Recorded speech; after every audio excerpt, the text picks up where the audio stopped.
Welcome back to my channel for a very short Leica Q3 episode. And when Leica announced this new Leica Q3 camera, the same day my introductory video about this camera was out and posted on my channel. And I also recently posted my thoughts and experiences on dynamic range and all of that with the Leica Q3. Now this video here follows a long tradition.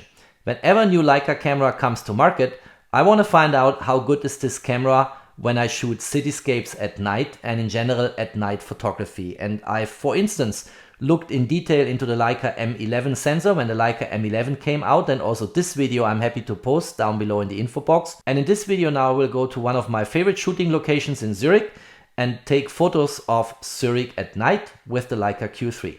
Let's kick off the video.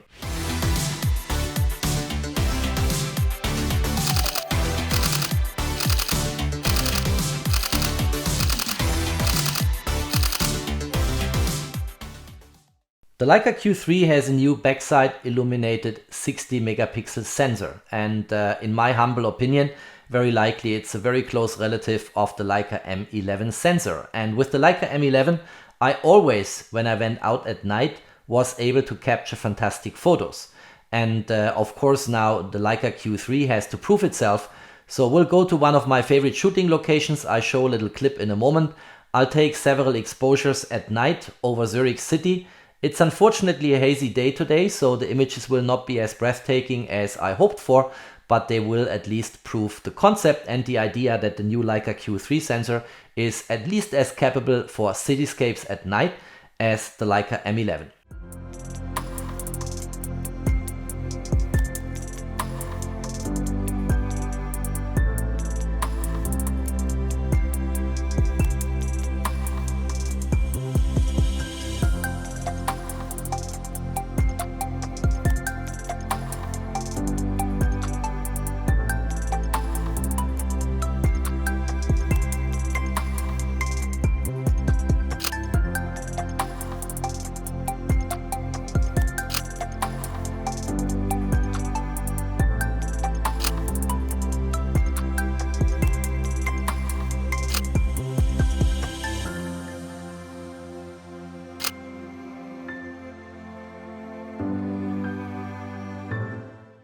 Here are now some frames from that night shooting in Zurich, and the first frame I want to show is this one here.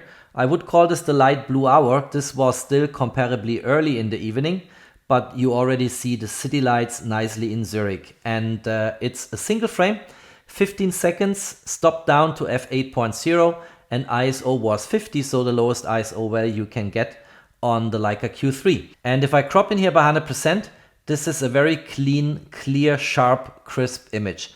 Colors look nice, everything looks fully to my liking. And I like these type of scenes because you have here the city in the foreground, then you have Lake Zurich kind of in the middle layer, and in the background you see an indication of the Swiss mountains, although the weather on this evening was quite hazy, as you can see. So I had the same scene shot with different cameras and on different days where the mountains were pinpoint sharp. So let's go back into the library, and I want to show you one sequence I shot with exposure bracketing. I shot a lot of sequences on this evening, and not all of them of course are here in Lightroom, but the final result, which I want to quickly discuss. So here's an example. Here we have 5 frames with different exposures. The common parameters of these images are the following: stop down to f8.0 and ISO 100. And if you have followed my last videos on the Leica Q3, you will know that ISO 100 is in fact the base ISO of the Leica Q3. So Leica says at this ISO value there is no amplification at all of the sensor signals.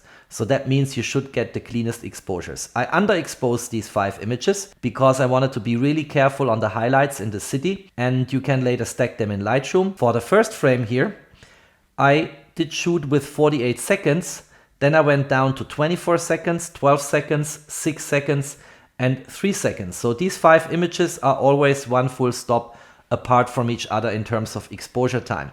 And I experimented with a lot of these sequences, underexposing, overexposing, getting the correct exposure and then going 2 frames down and 2 frames up and so on. The final result then was, from all these experiments, this image here. And that has a little bit of an HDR look, but I like it a lot, and I crop in to 100% in a moment to show you the clarity and the details in this image.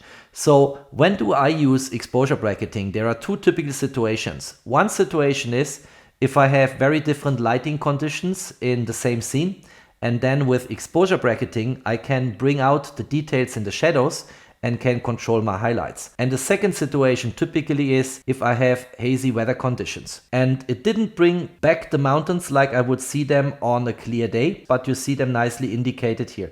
But if you go into the city now and look at the city lights, this is absolutely brilliant.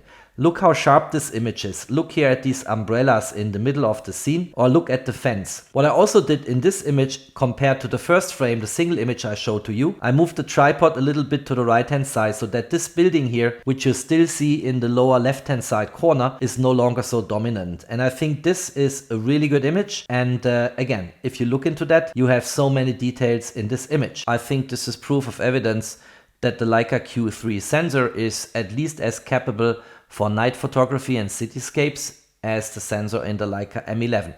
And if you don't like that popping color HDR type look here, then just let me go into the library to a single frame, which has not this HDR appearance, but gives you the same crispiness, sharpness, clarity, level of detail as what I just showed in the stacked image coming from 5 different frames. That's it when it comes to sample images. I think these images look really good despite the hazy weather conditions. And if you liked that video, don't forget to drop me a thumbs up. Stay tuned on my channel, there's always more to come.